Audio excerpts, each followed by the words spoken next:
to talk about Hero's Pose today and break that down.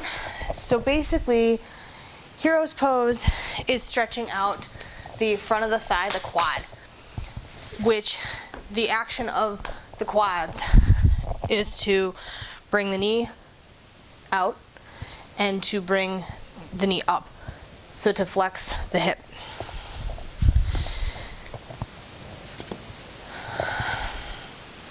We're going to talk about Hero's Pose today. So I want to point out one thing too. I usually use a block when I'm in Hero's, but I just wanted to point out the difference in thickness. This one is a lot thinner than this one. So just make sure you're using a block that feels good for you. The shorter the block, obviously, the deeper the stretch. So to come into Hero's, we're going to be stretching out the thighs or the quad muscles. And you're going to have your adductors of your hips, your thigh, the groin muscles are going to be really active here because we don't want the knees splaying out. We want to keep them together. And the feet can come out a little bit if that feels good. So if I use a thicker block and I stick it underneath my pelvis, really tucking the tailbone down, and as you tuck, you'll feel that. You'll really feel that stretch. We're also stretching out because the top of the foot's on the mat, and we're stretching out the front of the ankle a little bit. So you can be just here. I would not sit here all hunched over. I would make it a little more full body and open the chest up. So you have options here. You can bring the hands facing the back of the mat. We're really lengthening down through the pelvis, through the sacrum.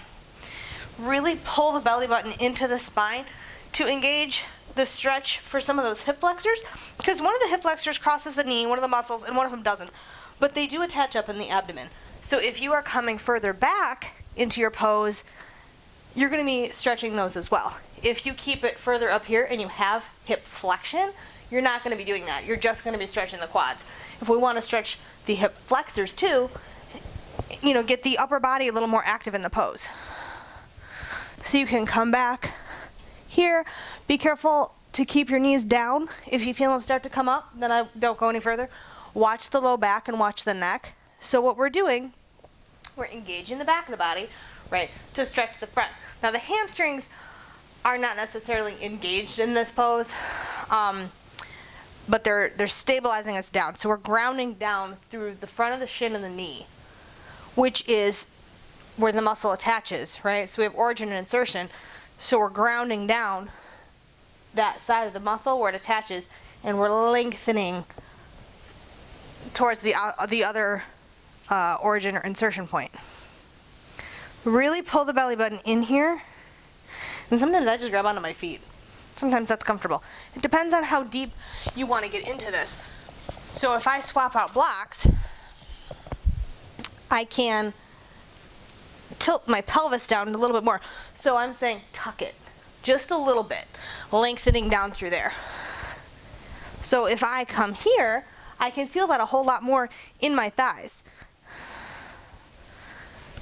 It's a good counter pose for something that is really active, or you're standing on one leg and you're really engaging the quad, or you're coming into tree or something like that, or warrior 3, for example, to counter that and really open up the front of the leg.